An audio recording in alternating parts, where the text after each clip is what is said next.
Class 10th के जितने भी मेरे प्यारे विद्यार्थी 2023 बोर्ड एग्जाम देने वाले हैं, यानी 16 फरवरी को आपका हिंदी विषय का पेपर है। और हिंदी विषय के पेपर को देने से पहले, बोर्ड एग्जाम देने से पहले आप इस वीडियो को जरूर देख लेना, क्योंकि इस वीडियो में मैं लेकर के आ चुका हूं बोर्ड परीक्षा के लिए वेरी इंपॉर्टेंट हिंदी विषय का मॉडल पेपर। यहां से आपकी बोर्ड परीक्षा में 100% प्रश्न आएंगे ही आएंगे। और मैं आज इस वीडियो में आपको इस मॉडल पेपर को पूरा सॉल्व भी कराऊंगा, यानी जो 20 प्रश्न हैं बहुविकल्पी, इनका आंसर बताऊंगा। और जो वर्णनात्मक प्रश्न हैं उनका भी आपको आंसर बताऊंगा, कैसे आपको OMR शीट भरनी है और कैसे आपको बोर्ड परीक्षा में कॉपी लिखनी है। तो वीडियो को कंप्लीट देखिएगा और वीडियो को बिल्कुल भी स्किप मत कीजिएगा, वीडियो को शेयर कर देना। और यदि आप चैनल पर नए हो तो चैनल को जरूर सब्सक्राइब कर लेना।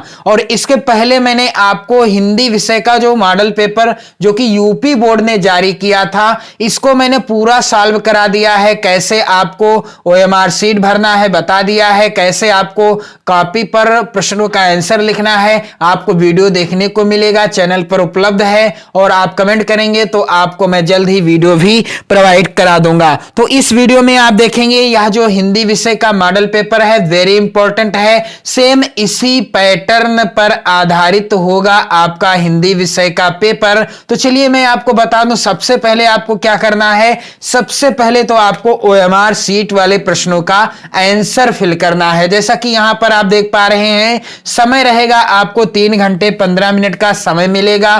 पेपर का पूर्णांक रहेगा 70 अंकों का।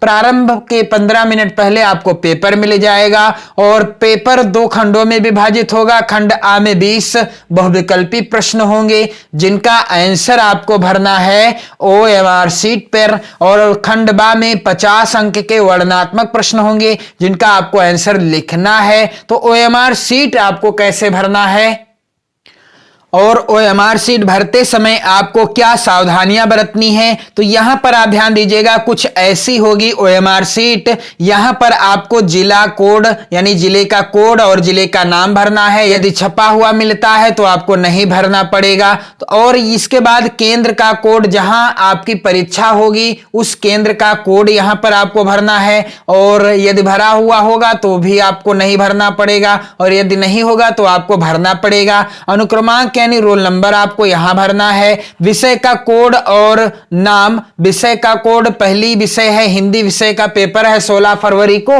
और यहां पर विषय का कोड क्या है हिंदी का 901 है। फिर यहां पर हिंदी आपको लिखना है। फिर प्रश्न पत्र संख्या भी यहां पर आपको भर देना है। फिर इसके बाद यहां पर आप ध्यान दीजिएगा, इस OMR शीट में प्रश्नोत्तर के चारों विकल्पों में से जो सही हो उस गोले को निर्देशानुसार भरा जाए। तो मान लीजिए पहले प्रश्न का दूसरा विकल्प सही है तो यहां पर दूसरा यानी बी वाला गोला काला किया गया। तो जो भी सही होगा, जिस प्रश्न के उत्तर में जो भी विकल्प सही होगा उसी के अनुसार आपको OMR शीट में 20 प्रश्नों का आंसर इस तरीके से फिल करना है। फिर यहां पर प्रश्न पत्र मार्का अथवा सीरीज, तो प्रश्न पत्र मार्का सीरीज क्या है, यहां पर 801 और ब्रैकेट में AG लिखा है कैपिटल लेटर में बड़े अक्षरों में, तो यही है मार्का सीरीज। तो इसे आपको पहला अक्षर यहां पर भरना है, लिखा हुआ है स्पष्ट, और दूसरा अक्षर यहां पर। उसी के अनुसार यहां पर आपको गोले भी काले कर देने हैं, जैसे A वाला यहां पर कर दिया और G वाला यहां पर कर दिया। इसके बाद यहां पर आपको अपने सिग्नेचर करने हैं, जैसा कि आपने प्रवेश पत्र में किया होगा वैसे ही आपको करने हैं। हिंदी में किया है तो हिंदी में करना है, अंग्रेजी में किया है तो अंग्रेजी में करना है। यहां कक्ष निरीक्षक के हस्ताक्षर होंगे। और इसके बाद यहां पर आप जिस प्रश्न का आंसर, मान लीजिए पहले का B सही है तो B इस तरीके से आपको यहां क्रमवार से लिख देना है। यहां भी आपको अपने सिग्नेचर कर देने हैं। यहां भी आपको जिले का कोड और जिले का नाम लिखना है, यदि लिखा है तो कोई बात नहीं। और यहां केंद्र का कोड, यहां पर भी आपको अपना रोल नंबर भरना है। यहां पर विषय का कोड और विषय का नाम भी भरना है। यहां पर प्रश्न पत्र संख्या भी आपको भरना है। सेम ऐसे ही इधर भी मार्का सीरीज आपको भरना है। और चित्रकला वाले दिन, और यदि आपके पास संगीत वादन विषय है तो इसके लिए यहां पर क्रमवार दिए गए हैं, यानी विभाजित किया गया है, ऐसे ही आपको भरना है। अब बात आती है कि आपको कैसे अपनी उत्तर पुस्तिका का पहला पेज भरना है। तो मेरे प्यारे विद्यार्थियों, यह है उत्तर पुस्तिका के पहले पेज का नमूना, जिसे मैंने बड़ी मेहनत से बनाया है। तो आप इस वीडियो को जरूर शेयर कर देना अपने सभी मित्रों में, ताकि आप सभी को अवगत हो जाए कैसे आपको बोर्ड परीक्षा की कॉपी भरनी है, क्या सावधानियां बरतनी है। और सबसे जरूरी बात कि जब आप ओएमआर सीट भरेंगे तो आपको कुछ सावधानियों को बरतना है, जिसे यूपी बोर्ड ने पहले ही आगाह कर दिया है आप सभी को, यानी पहले से ही यूपी बोर्ड के द्वारा निर्देश जारी कर दिए गए हैं। यहां पर है ये ओएमआर सीट। अब ओएमआर सीट भरते समय आपको कौन कौन सी सावधानियां बरतनी हैं, कुछ सावधानियों को भी आप जान लीजिए। यहां पर यूपी बोर्ड ने साफ साफ निर्देश जारी किए हैं कि केवल काले या नीले बाल पॉइंट पेन से सही गोले को गहरे निशान से भरना है। तो हो सके तो आप काले पेन से ही भरिए, बाल पॉइंट पेन होना चाहिए, जेल पेन नहीं चलेगा। और इसके बाद यहां पर लिखा है कि ओएमआर पर सभी प्रविष्टियां सावधानी पूर्वक आपको भरनी है, उसमें किसी भी प्रकार की कटिंग या ओवर राइटिंग कदापि ना करें, और ओएमआर पर व्हाइटनर का प्रयोग ना करें। यदि गलती से आपसे किसी भी प्रकार की गलती हो जाती है तो उस पर आपको व्हाइटनर नहीं लगाना है और ना ही उसे खुरचना है, अन्यथा क्या होगा, उत्तर का मूल्यांकन नहीं होगा। उदाहरण के लिए मान लीजिए यहां पर सी वाला ऑप्शन सही था और गलती से आपने ए वाले गोले को या बी वाले या डी वाले को भर दिया, तो अब आपको एहसास हो रहा है कि मैंने गलत कर दिया, तो आप यहां पर ना ही व्हाइटनर का प्रयोग करेंगे ना ही इसे खुरचेंगे। ऐसा यदि आप करोगे तो उत्तर का मूल्यांकन बिल्कुल भी नहीं होगा, आपके नंबर कट जाएंगे। तो इस चीज को आप सावधानी पूर्वक ध्यान रखिएगा। फिर यहां पर है परीक्षार्थी उत्तर पुस्तिका के किसी भाग में अपना नाम ना लिखे। जो आपको कॉपी मिलेगी जिस पर आपको उत्तर लिखना है, उसमें आपको कहीं भी किसी भी दशा में अपना नाम नहीं लिखना है। परीक्षार्थी सभी प्रविष्टियां शुद्ध एवं स्पष्ट रूप से स्वयं भरें। इसके बाद है परीक्षार्थी का अनुक्रमांक अंकों में। तो उदाहरण के लिए आपका अनुक्रमांक 1 2 3 4 5 6 7 8 या 6 है, जो भी होगा आप यहां पर भर देंगे अंकों में। और परीक्षार्थी का अनुक्रमांक शब्दों में, यहां पर जैसे 1 है तो 1 इस तरीके से लिख देना है, 2 है तो 2, 3 है तो 3, 4 है तो यहां पर क्या हो जाएगा 4। यहां पर मैंने नहीं लिखा है, आपको लिखना होगा, यहां से छूट गया है 4, यहां पर आप ध्यान दीजिएगा 4 आपसे नहीं छूटना चाहिए। 5 है तो 5, 6 है तो 6, 7 है 7, 8 है 8, और फिर इसके बाद है क्या 6 है तो 6। इस तरीके से जो भी आपका अनुक्रमांक होगा उसी तरह से यहां भी आपको लिखना होगा। विषय एवं प्रश्न पत्र तथा संकेतांक, तो विषय कौन सी है, हिंदी विषय है, पहला पेपर हिंदी विषय का है। और प्रश्न पत्र केवल प्रश्न पत्र पर अंकित संकेतांक, तो जो पेपर होगा उसमें जो यहां पर आप देख सकते हो इस साइड में जो अंकित संकेतांक होगा ये है अंकित संकेतांक, इसे ही आपको इस कॉलम में भर देना है। फिर परीक्षा का दिन क्या है, बृहस्पतिवार है। तिथि क्या है, 16 फरवरी 2023 है। और पाली कौन सी है, प्रथम पाली है। और केंद्र का नाम जो भी हो, आपके केंद्र का नाम जहां आपकी परीक्षा होगी उसका आपको यहां पर नाम लिखना है। फिर इसके नीचे जो दिया गया है ये सब कक्ष निरीक्षक भरेंगे, आपको नहीं भरना है। फिर आइए अब बात आती है मॉडल पेपर को सॉल्व करने की, इतना आप कर लेंगे अच्छे से। फिर यहां पर है आप देख सकते हैं बहुविकल्पी प्रश्न है, वेरी इंपॉर्टेंट प्रश्न है, इन सभी को आप जरूर तैयार कर लेना। पहला प्रश्न है यहां पर निम्नलिखित कथनों में से कोई एक कथन सही है, उसे पहचान कर लिखना है। तो इंद्रजाल जयशंकर प्रसाद का प्रसिद्ध उपन्यास है, गलत है। यहां पर सही कथन क्या है, शिक्षा और संस्कृति डॉक्टर राजेंद्र प्रसाद की रचना है। तो यहां पर कौन सा सही है, सी वाला। तो ओएमआर सीट में आपको कौन सा गोला काला करना होगा, पहले का सी वाला। जो भी ऑप्शन सही उसी के अनुसार गोला आपको काला करना है। जयशंकर प्रसाद की रचना नहीं है, तो दिए गए विकल्पों में से यामा जो है यह जयशंकर प्रसाद जी की रचना नहीं है, बाकी सभी हैं। ठलुआ क्लब निबंध के रचनाकार कौन हैं, गुलाब राय जी हैं। और यदि प्रश्न आता है ठलुआ क्लब किस विधा की रचना है, तो यह निबंध विधा पर आधारित रचना है। अगला प्रश्न आप जरूर तैयार कर लेना, आवारा मसीहा किस विधा की रचना है, तो इसका उत्तर क्या होगा, जीवनी विधा पर आधारित रचना है। नीरजा के रचनाकार कौन है, तो नीरजा किसकी रचना है, महादेवी वर्मा जी की रचना है। फिर विनय पत्रिका किसकी रचना है, तो विनय पत्रिका तुलसीदास जी की रचना है। और यहां पर अगला प्रश्न है, आधुनिक युग की मीरा कहा जाता है किसको? महादेवी वर्मा जी को कहा जाता है। रानी केतकी की कहानी के रचनाकार कौन है? तो मेरे प्यारे विद्यार्थियों, रानी केतकी की कहानी के रचनाकार हैं मुंशी इंसा अल्लाह खां जी हैं। अगला प्रश्न है, हे खगमृग हे मधुकर श्रेणी तुम देखी सीता मृग नयनी में कौन सा रस है? तो इसमें करुण रस है दिए गए उदाहरण में। अगला प्रश्न है, चरण कमल बंदो हरिराई में कौन सा अलंकार है? तो रूपक अलंकार है। आप जरूर तैयार कर लेना इन सभी प्रश्नों को। सोरठा के द्वितीय और चतुर्थ चरण में कितनी मात्राएं होती हैं? तो सोरठा के दूसरे और चौथे चरण में 13 मात्राएं होती हैं। सोरठा के पहले और तीसरे चरण में 11 मात्राएं होती हैं। अगला प्रश्न है, त्रिफला में कौन सा समास है? तो त्रिफला में द्विगु समास है, क्योंकि जिस समास का पहला पद संख्या यानी गिनती बताने वाला हो वहां कौन सा समास होता है? द्विगु समास होता है। अगला प्रश्न है, पंछी का तत्सम रूप क्या होगा? तो पंछी का तत्सम रूप हो जाएगा पक्षी। अगला है प्रश्न, अग्नि का पर्यायवाची क्या है? अनल, पावक, आग और उक्त सभी। तो राइट आंसर है उक्त सभी, यानी ये सभी सही हैं। अगला प्रश्न है, प्रत्युपकारः में कौन सी संधि है? तो प्रत्युपकारः में यड़ संधि है, और यड़ संधि से ही रिलेटेड उदाहरण आपसे पूछा जाएगा, क्योंकि यड़ संधि ही आपको पढ़ना है। और हिंदी में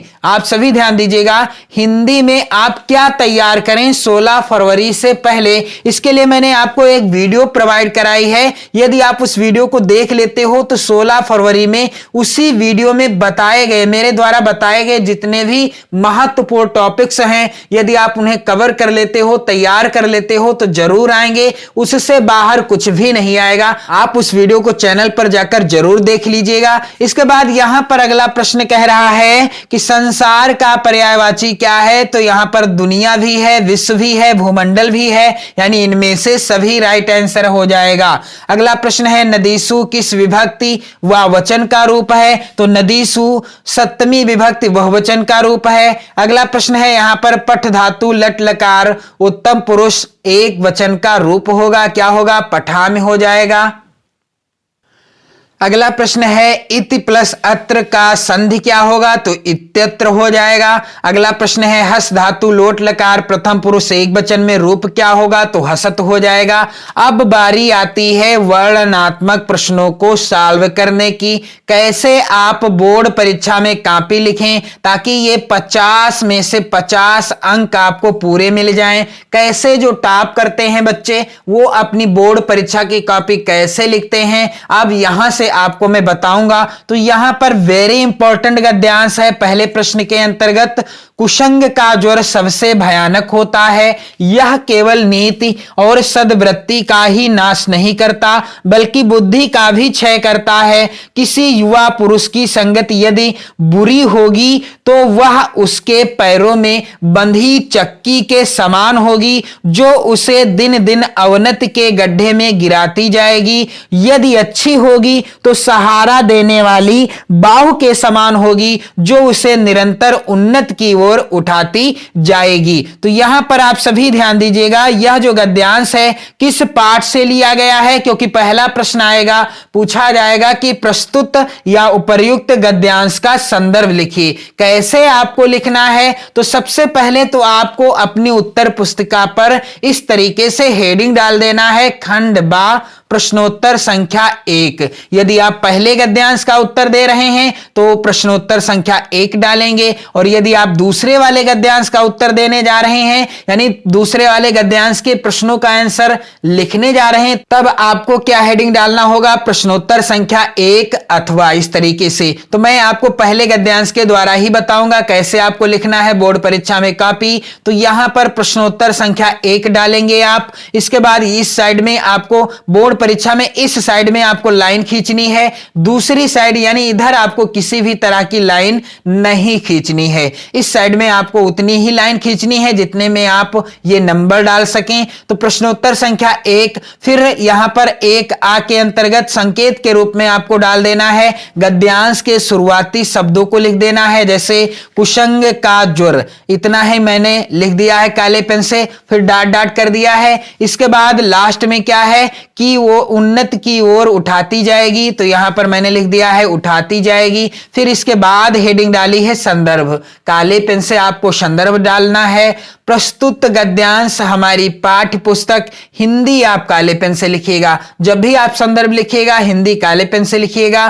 कि गद्यखंड, गद्यखंड भी आप काले से लिखेंगे क्योंकि गद्यखंड का भाग है में संकलित मित्रता नामक पाठ से अवतरित है। पाठ का नाम भी आपको काले पेन से ही लिखना होगा, जिसके लेखक आचार्य रामचंद्र शुक्ल जी हैं। तो आपको यहां से संदर्भ पर आधारित यानी प्रत्येक प्रश्न होगा 2 अंकों का, जैसे गद्यांश में 3 प्रश्न आएंगे और प्रत्येक प्रश्न होगा 2 अंकों का, यानी कुल आपको यहां से 6 नंबर मिलेंगे। तो संदर्भ जब आप ऐसा लिखोगे, इसी तरह से जिस पाठ का होगा पाठ का नाम बदल देना है, लेखक का नाम बदल देना है, बाकी सेम ऐसे ही आपको लिखना है, तो आपको यहां से 2 नंबर पूरे मिल जाएंगे। इसके बाद अगला प्रश्न है यहां पर रेखांकित अंश की व्याख्या कीजिए। तो जो भी रेखांकित अंश होगा आपकी बोर्ड परीक्षा के पेपर में, उसी की आपको व्याख्या करनी है। तो यहां पर रेखांकित अंश क्या है, किसी युवा पुरुष की संगति यदि बुरी होगी तो वह उसके पैरों में बंधी चक्की के समान होगी, जो उसे दिन दिन अवनत के गड्ढे में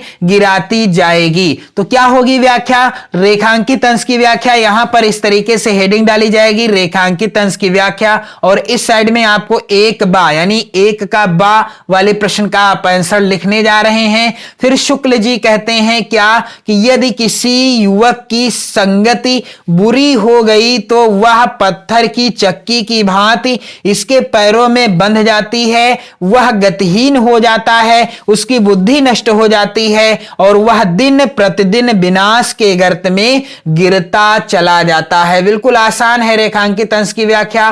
तो इसके बाद अगला प्रश्न है इस गद्यांश का, कुशंग का ज्वर सबसे भयानक होता है, क्यों? क्योंकि यहां पर लिखा है कुशंग का ज्वर सबसे भयानक होता है, यह केवल नीति और सद्वृत्ति का ही नाश नहीं करता बल्कि बुद्धि का भी क्षय करता है। तो इस तरीके का जो प्रश्न आएगा इसका उत्तर आपको गद्यांश में ही मिल जाएगा। तो कैसे आपको लिख देना है, लिखा हुआ है यहां पर 1 के अंतर्गत, आप यहां पर देखेंगे 1 का उत्तर है कुशंग का ज्वर केवल नीति एवं सद्वृत्ति का ही नाश नहीं करता बल्कि बुद्धि का भी विनाश करता है, इसीलिए कुशंग के ज्वर को क्या कहा गया है, भयानक कहा गया है। तो इस तरीके से आप गद्यांश आधारित प्रश्नों का आंसर देंगे। दूसरा है यहां पर प्रश्न, दिए गए पद्यांश पर आधारित 3 प्रश्नों का उत्तर दीजिए। तो यहां पर जो पद्यांश है, उधो मन न भये 10-20, एक हुतोष हो गयो श्याम संग को अवराधे इस, वेरी इंपॉर्टेंट पद्यांश है। और इस पद्यांश का पहला प्रश्न यहां पर आप देखिए, प्रस्तुत पद्यांश का संदर्भ लिखिए। कैसे आपको लिखना है, प्रश्नोत्तर संख्या 2 डाल देना है। फिर यहां पर मैंने संकेत के रूप में पद्यांश के शुरुआती शब्दों को काले पेन से लिख दिया, फिर लास्ट वाले शब्दों को काले से लिख दिया क्योंकि टॉपर्स भी ऐसा ही लिखते हैं। फिर इसके बाद हेडिंग डाल दी है संदर्भ, प्रस्तुत पद्यांश हमारी पाठ्य पुस्तक हिंदी आपको काले पेन से लिखना होगा कि काव्यखंड, पद्यांश काव्यखंड के भाग हैं और गद्यांश गद्यखंड के भाग हैं। में संकलित पद शीर्षक किस पाठ से है, सूरदास का कोई भी पद आपकी बोर्ड परीक्षा में आएगा उसके अंतिम में सूर जरूर लिखा होगा, यानी सूरदास जी का नाम जरूर लिखा होगा। यह पहचानने की बिल्कुल अचूक ट्रिक है कि पद्यांश किस पाठ से है, और सूरदास जी के पद शीर्षक पाठ से पद्यांश आपकी बोर्ड परीक्षा में जरूर आएगा। इसलिए आप सभी पद्यांशों से रिलेटेड वीडियो चैनल की प्लेलिस्ट में जाकर देखें, सभी पद्यांशों की व्याख्या मैंने बता दी है, ऑलरेडी आपको वीडियो देखने को मिल जाएंगे। तो प्रस्तुत पद्यांश हमारी पाठ्य पुस्तक हिंदी के काव्यखंड में संकलित पद शीर्षक पाठ से उद्धृत हैं या अवतरित हैं। इसके रचयिता कौन है, सूरदास जी हैं। रचयिता कौन है, सूरदास जी हैं। ऐसे यदि आप संदर्भ लिखोगे आपको 2 नंबर बिल्कुल पक्का मिल जाएंगे। फिर इसके बाद है यहां पर रेखांकित अंश की व्याख्या कीजिए। तो जो भी रेखांकित अंश होगा पद्यांश में उसी की व्याख्या करनी है, और यदि नहीं होगा तो पूरे की आपको व्याख्या और काव्यगत सौंदर्य भी लिखना होगा। तो यहां पर आप देखेंगे रेखांकित अंश क्या है इस मॉडल पेपर में।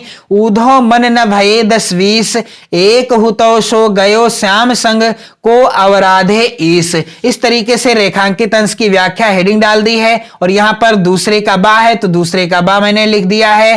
गोपियां ऊधो जी से कहती हैं कि हे ऊधो, हमारे पास 10-20 हृदय नहीं है कि उनमें से एक को ईश्वर की आराधना में लगा दें। हमारे पास जो एक हृदय था वह कृष्ण के साथ ही मथुरा चला गया। अगला है यहां पर प्रश्न इस पद्यांश का, कह रहा है उद्धव जी मथुरा क्यों गए थे। तो उद्धव जी मथुरा किस लिए गए थे। उद्धव जी गोपियों को योग विद्या सिखाने के लिए मथुरा गए थे। बिल्कुल आसान सा आंसर है। इसके बाद अगला प्रश्न है मॉडल पेपर में ऐसा ही आएगा, आपकी बोर्ड परीक्षा में भी दिए गए संस्कृत गद्यांश में से किसी एक का संदर्भ सहित हिंदी में अनुवाद कीजिए। तो यहां पर पहला जो गद्यांश है मानव जीवनस्य संस्करणम संस्कृति, किस पाठ से है, भारतीय संस्कृति, क्योंकि स्पष्ट लिखा है संस्कृति। तो आप ऐसे ही पहचान लोगे किस पाठ से पद्यांश है या किस पाठ से गद्यांश है। तो उत्तर कैसे लिखना है आपको,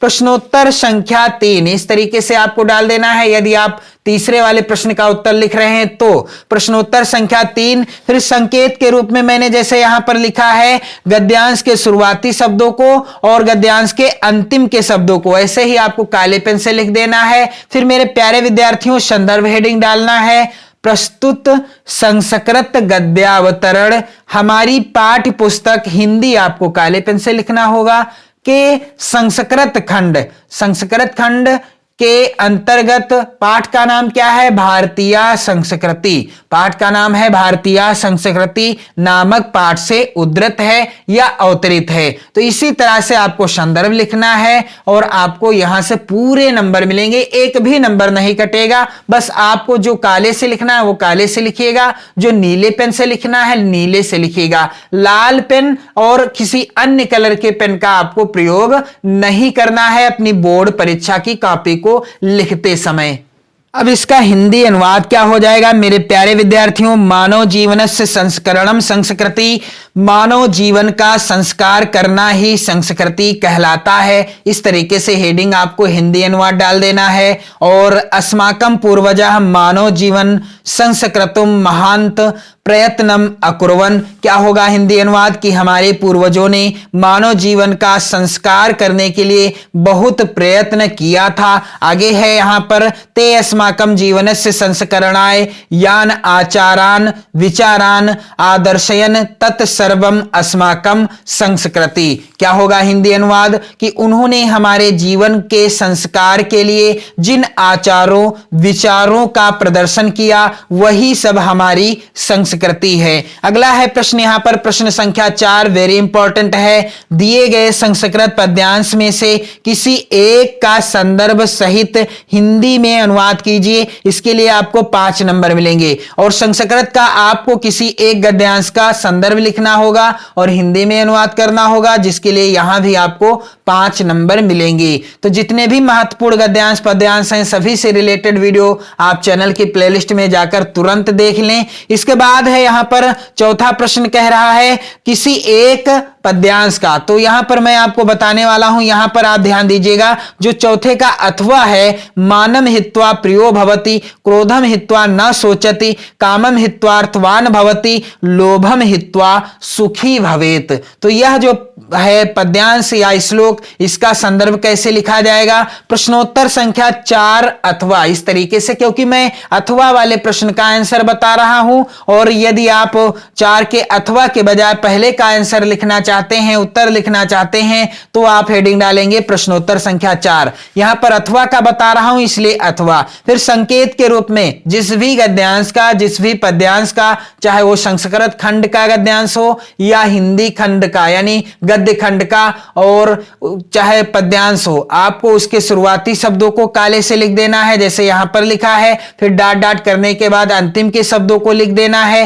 इसके बाद मेरे प्यारे विद्यार्थियों आप सभी हेडिंग डालेंगे संदर्भ। क्या होगा इस श्लोक का संदर्भ? प्रस्तुत श्लोक, या आप प्रस्तुत पद्यांश भी लिख सकते हो। श्लोक लिखते हो तो ज्यादा अच्छा रहेगा। प्रस्तुत श्लोक हमारी पाठ्य पुस्तक हिंदी आपको काले पेन से लिखना होगा। के संस्कृत खंड भी आपको काले पेन से लिखना होगा। में संकलित पाठ का नाम क्या है? जीवन सूत्राणि। वेरी इंपॉर्टेंट चैप्टर है। इस पाठ से आपकी बोर्ड परीक्षा में प्रश्न जरूर आएगा। तो यहां पर आप देख पा रहे हैं जीवन सूत्राणि पाठ का नाम भी काले पेन से ही लिखा है। तो प्रस्तुत श्लोक हमारी पाठ्य पुस्तक हिंदी के संस्कृत खंड में संकलित जीवन सूत्राणि नामक पाठ से अवतरित है। इसी तरह से आप संदर्भ लिखेंगे, आपको पूरे नंबर मिल जाएंगे। इसके बाद है आप देखेंगे इसका हिंदी अनुवाद क्या होगा। तो मानम हित्वा प्रियो भवति क्रोधम हित्वा न सोचति। इस तरीके से हेडिंग डालना है। हिंदी अनुवाद क्या हो जाएगा? हिंदी अनुवाद कि मनुष्य अहंकार को छोड़कर प्रिय हो जाता है, क्रोध को छोड़कर शोक नहीं करता है। मानम हित्वा प्रियो भवति, मनुष्य अहंकार को छोड़कर प्रिय हो जाता है और क्रोध को छोड़कर शोक नहीं करता है। कामम हित्वा अर्थवान भवति लोभम हित्वा सुखी भवेत। क्या होगा इसका हिंदी अनुवाद कि मनुष्य इच्छा यानी कामना को छोड़कर धनवान हो जाता है, मनुष्य लोभ को छोड़कर क्या हो जाता है? सुखी हो जाता है। इसके बाद यहां पर आप देखेंगे प्रश्न संख्या 5, अपने पठित खंड काव्य के आधार पर निम्नलिखित प्रश्नों में से किसी एक का उत्तर दीजिए। तो यहां पर आप देख पा रहे हैं प्रत्येक खंड काव्य से 2 प्रश्न आए हैं और आपके जिले के लिए जो भी खंड काव्य निर्धारित है आप उसी के अनुसार, जी हां, आप उसी के अनुसार एक प्रश्न का उत्तर देंगे। जैसे कि यहां पर मुक्तिदूत खंड काव्य के आधार पर गांधी जी की चारित्रिक विशेषताएं लिखिए। अथवा में है यानी अथवा नहीं है, दूसरा है मुक्तिदूत खंड काव्य के चतुर्थ सर्ग का कथानक अपने शब्दों में लिखिए। प्रत्येक खंड काव्य से 2 प्रश्न आएंगे, आपको किसी एक प्रश्न का उत्तर देना है जिसके लिए आपको 3 नंबर यहां से मिल जाएंगे। तो मैं आपको बताने वाला हूं मुक्तिदूत खंड काव्य के आधार पर गांधी जी का चरित्र चित्रण, क्योंकि वेरी इंपॉर्टेंट है प्रश्न। और यदि आप गांधी जी का यानी जिस भी जिले में मुक्तिदूत खंड काव्य चलता है, आप कमेंट करके बताएं कि आपके जिले में है या नहीं है। आप कमेंट करके मुझे जरूर बताएं आप किस जिले से हैं, कमेंट करके जरूर बताएं। इस तरीके से हेडिंग डाली जाएगी प्रश्नोत्तर संख्या 5 का फर्स्ट, क्योंकि मैं पहले का बता रहा हूं, यहां पर पहले प्रश्न का उत्तर बताने जा रहा हूं, इसलिए 5 का फर्स्ट डाला है मैंने। फिर इसके बाद हेडिंग क्या डाली है? महात्मा गांधी जी का चरित्र चित्रण। महात्मा गांधी जी का चरित्र चित्रण, इस तरीके से हेडिंग डाली है। और इधर भी मैंने 5 का फर्स्ट इस तरीके से लिख दिया है, ऐसे ही आपको लिखना होगा। तो डॉक्टर राजेंद्र प्रसाद मिश्र द्वारा रचित मुक्तिदूत नामक खंड काव्य में महात्मा गांधी के पावन चरित्र का वर्णन है। गांधी जी इस खंड काव्य, यहां पर क्या होगा? इस खंड काव्य के नायक हैं। प्रस्तुत खंड काव्य के आधार पर गांधी जी के चरित्र में निम्नलिखित विशेषताएं हैं। आप इस प्रश्न को जरूर तैयार कर लेना यदि आपके जिले में मुक्तिदूत खंड काव्य है तो। गांधी जी की पहली विशेषता क्या है? दिव्य पुरुष। कवि ने गांधी जी को ईश्वर का अवतार बताया है। भारत में अंग्रेजों के अत्याचार बढ़ जाने पर देश को स्वतंत्र कराने के लिए परमात्मा ने महात्मा गांधी के रूप में जन्म लिया था। इस प्रकार मुक्तिदूत के महात्मा गांधी साधारण पुरुष ना होकर दिव्य पुरुष थे। फिर अगली हेडिंग है हरिजनों के उद्धारक। तो महात्मा गांधी ने जीवन पर्यंत दलितों, पिछड़ों तथा हरिजनों को गले लगाया। वह बहुत दिनों तक हरिजनों की बस्ती में रहे। गांधी जी के जीवन का मुख्य उद्देश्य भी हरिजनों का उद्धार करना ही था। कवि ने स्पष्ट शब्दों में कहा है क्या? कि दलितों के उद्धार हेतु ही तुमने झंडा किया बुलंद, 30 वर्ष तक रहे जूझते अंग्रेजों से अथक अमंद। फिर अगली हेडिंग है यानी अगली विशेषता क्या है महात्मा गांधी जी के चरित्र की? मातृ भक्त।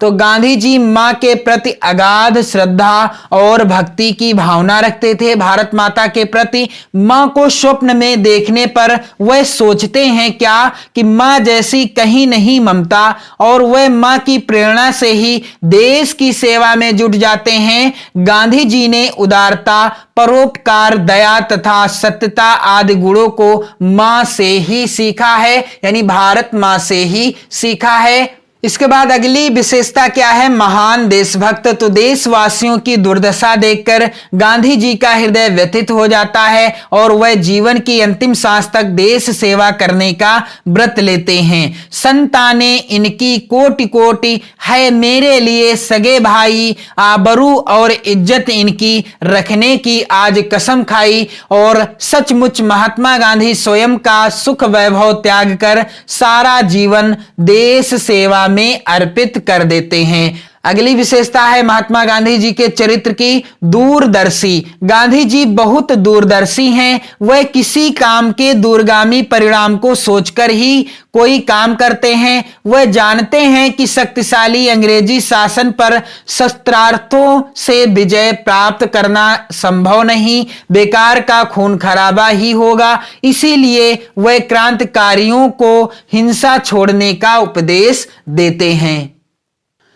इसके बाद प्रश्न संख्या 6 जो कि इस प्रकार से है, दिए गए लेखकों में से किसी एक लेखक का जीवन परिचय लिखते हुए उनकी प्रमुख रचना का उल्लेख कीजिए। 5 नंबर आपको इस बार मिलेंगे 2023 बोर्ड परीक्षा में। मैं आपको बताऊंगा आचार्य रामचंद्र शुक्ल जी का जीवन परिचय। इनके आधार पर आपको बताऊंगा कैसे आपको जीवन परिचय लिखना है, क्या सावधानियां आपको बरतनी है। तो वीडियो को बिल्कुल शेयर कर देना अपने सभी मित्रों में, काफी ज्यादा इंपॉर्टेंट है वीडियो आप सभी के लिए। और यह जो मॉडल पेपर है वेरी इंपॉर्टेंट है आप सभी के लिए। और मैं आपको क्रमवार से 16 फरवरी तक क्रमशः मॉडल पेपर की वीडियो प्रोवाइड कराता रहूंगा।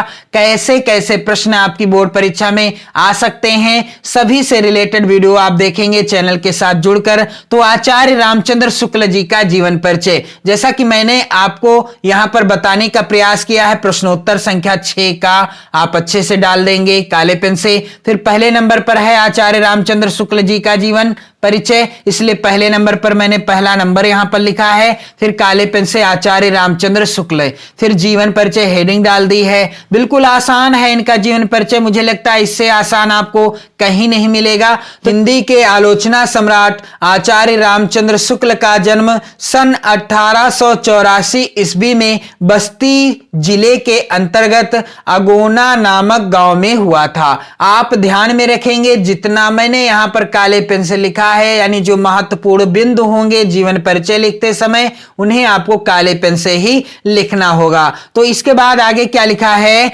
कि इनके पिता पंडित चंद्रबली शुक्ल सुपरवाइजर कानूनगो थे। शुक्ल जी इंटर की परीक्षा उत्तीर्ण कर कानूनगो की परीक्षा में बैठे थे किंतु सफल नहीं हुए। इसके बाद आप स्कूल में अध्यापक हो गए। हिंदी शब्द सागर के आप सहायक संपादक रहे और यहीं रहते हुए आपने अत्यंत खोजपूर्ण हिंदी साहित्य का इतिहास लिखा।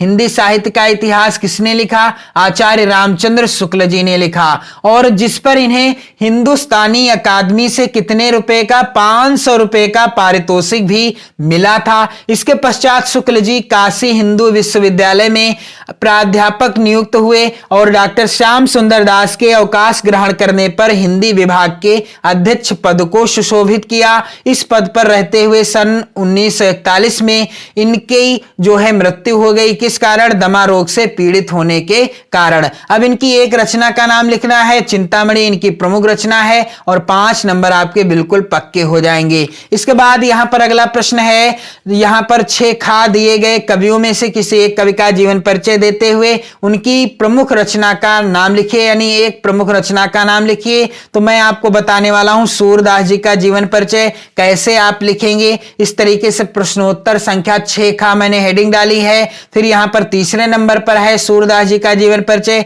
इसलिए तीसरा नंबर डालने के बाद सूरदास, फिर जीवन परिचय हेडिंग डाली है। सूरदास का जन्म आगरा से मथुरा जाने वाली सड़क पर रुनकता नामक ग्राम में कब हुआ था? 1478 ईस्वी में हुआ था। कब? 1478 ईस्वी में हुआ था। और इसके बाद आप लिखेंगे क्या?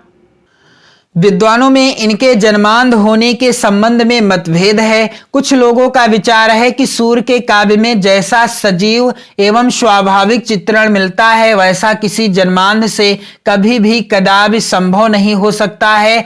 जनुश्रुति के आधार पर वह इन्हें बाद में अंधा हुआ मानते हैं, यानी सूरदास जन्मांध नहीं थे, ऐसा विद्वानों का मानना है। सूरदास सारस्वत ब्राह्मण परिवार में पैदा हुए थे। 18 वर्ष तक निकटवर्ती ग्राम में रहकर संगीत का अध्ययन किया इन्होंने और सत्संग के प्रभाव से उन्हें धर्म शास्त्रों का ज्ञान हो गया। बचपन से ही विरक्त हो ये गौ घाट पर रहने लगे थे। वल्लभाचार्य को इन्होंने एक स्वरचित पद सुनाया और जिस पर प्रसन्न होकर उन्होंने इनसे कृष्ण लीला को छंदबद्ध करने का सुझाव दिया। ये वल्लभाचार्य के शिष्य बन गए और वहीं गोवर्धन पर्वत पर बने श्रीनाथ जी के मंदिर में कीर्तन करने के लिए रख लिए गए। सूरदास जी अष्टछाप के सर्वश्रेष्ठ कवि हैं। इनकी मृत्यु पारसौली ग्राम और कब हुई? 1583 ईस्वी के आसपास हुई। तो ये जो महत्वपूर्ण बिंदु थे मैंने काले पेन से लिखा है, आपको भी ऐसे ही लिखना है, टॉपर भी ऐसा ही लिखते हैं। इसके बाद यहां पर आप ध्यान दीजिएगा, अगला प्रश्न है प्रश्न संख्या 7। अपनी पाठ्य पुस्तक में से कंठस्थ कोई एक श्लोक लिखिए जो इस प्रश्न पत्र में ना आया हो। तो आप वही श्लोक लिखेंगे जो प्रश्न पत्र में ना आया हो। जैसा उदाहरण के लिए यहां पर प्रश्न संख्या 4 में आप देख पा रहे हैं, अपदो दूरगामी चा साक्षरो नाचा पंडिता, और दूसरा श्लोक है अथवा में मानम हित्वा प्रियो भवति क्रोधम हित्वा ना सोचति। तो ये दोनों श्लोक आप यानी इनमें से आपको कोई नहीं लिखना है, तीसरा लिखना है। इसलिए मैं आपको सलाह दे रहा हूं बार बार कि आप 3 श्लोक जरूर तैयार कर लेना। यदि जो मान लीजिए आपने 2 तैयार किए और दोनों ही आ गए प्रश्न संख्या 4 में, तब आप क्या करोगे? तो यहां पर मैंने तीसरा क्या बताया है, प्रश्नोत्तर संख्या 7 श्लोक क्या है, सर्वे भवन्तु सुखिनः सर्वे सन्तु निरामयाः सर्वे भद्राणि पश्यन्तु मा कश्चित् दुःख भाग् भवेत्। इसके बाद यहां पर अगला प्रश्न संख्या 8 कह रहा है, निम्नलिखित प्रश्नों में से किन्हीं 2 प्रश्नों का उत्तर संस्कृत में दीजिए। तो संस्कृत के प्रश्न पूछे जाएंगे 4, आपको 2 प्रश्नों का उत्तर लिखना होगा, 4 नंबर आपको मिलेंगे। तो यहां पर मैं आपको बताऊंगा 8 का तीसरा और चौथे प्रश्न का उत्तर वेरी इंपॉर्टेंट है, लगातार बोर्ड परीक्षा में आता रहा है। प्रश्नोत्तर संख्या 8 इस तरीके से आप अपनी बोर्ड परीक्षा की कॉपी पर इस तरीके से हेडिंग डाल देंगे, प्रश्नोत्तर संख्या 8, और इस साइड में 8 और तीसरा यानी तीसरे का उत्तर दे रहा हूं मैं। तो यहां पर दुर्मुखा एका चांडाला आसीत, और चौथे का आंसर क्या है, प्रश्न है यहां पर ग्रामीणान का उपाहसत, उत्तर हो जाएगा ग्रामीणात नागरिका उपाहसत। इसके बाद प्रश्न संख्या 9, निम्नलिखित में से किसी एक विषय पर निबंध लिखिए। तो इस बार निबंध के लिए आपको मिलेंगे 9 नंबर। तो पर्यावरण प्रदूषण पर मैं आपको निबंध लिखने का सही तरीका बताऊंगा, वीडियो बिल्कुल भी स्किप ना करें।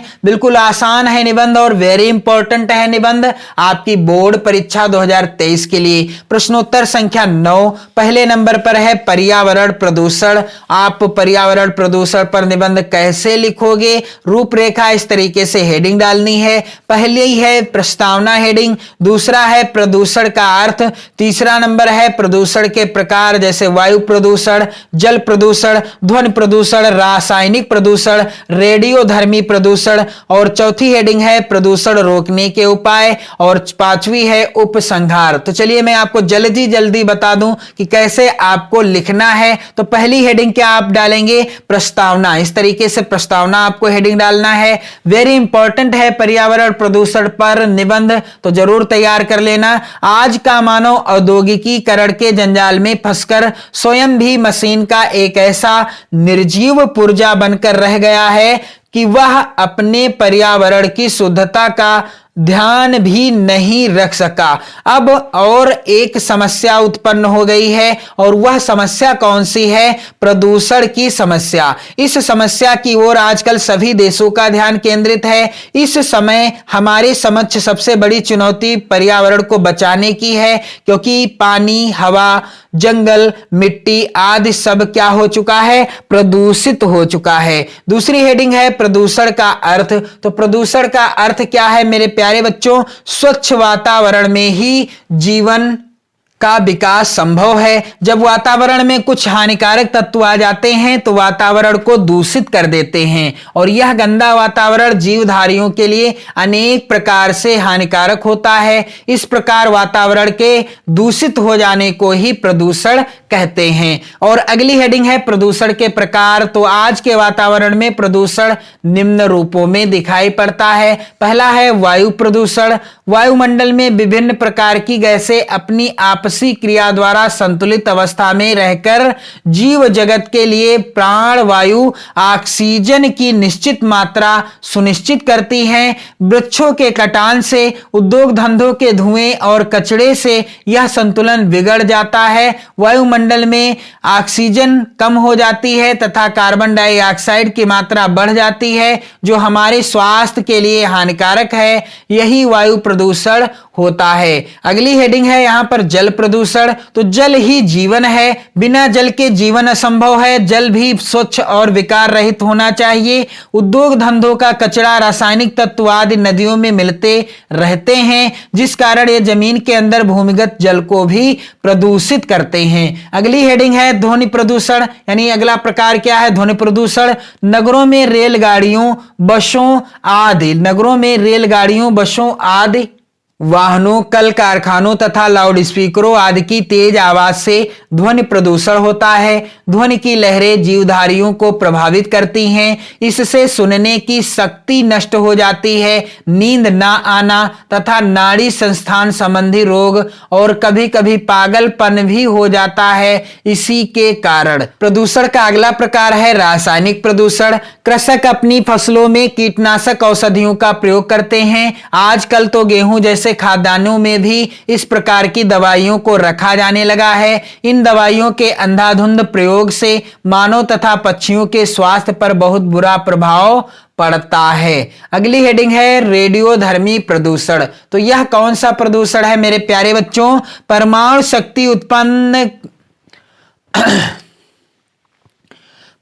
शक्ति उत्पादन केंद्रों और परमाणविक परीक्षण से भी जलवायु तथा पृथ्वी का प्रदूषण होता है। परमाणु विस्फोट के स्थान पर तापक्रम इतना अधिक हो जाता है कि धातु तक पिघल जाती है जो आज की पीढ़ी के लिए ही नहीं अपितु आने वाली पीढ़ियों के लिए भी हानिकारक है। तो अगली हेडिंग है प्रदूषण रोकने के उपाय। तो प्रदूषण कैसे रोका जा सकता है? प्रदूषण को रोकने के लिए व्यक्तिगत और सरकारी दोनों ही स्तरों पर प्रयास किए जाने आवश्यक हैं। प्रदूषण के निवारण एवं नियंत्रण के लिए भारत सरकार ने कई महत्वपूर्ण कदम उठाए हैं, जैसे वाहनों से निकलने वाले धुएं की जांच की व्यवस्था करना, नए उद्योगों को लाइसेंस दिए जाने से पूर्व उन्हें औद्योगिक कचरे से निस्तारण की समुचित व्यवस्था करना और इसकी पर्यावरण विशेषज्ञों से स्वीकृति प्राप्त करना अनिवार्य होगा। वनों की अनियंत्रित कटाई को रोकने के लिए कठोर नियम बनाया जाना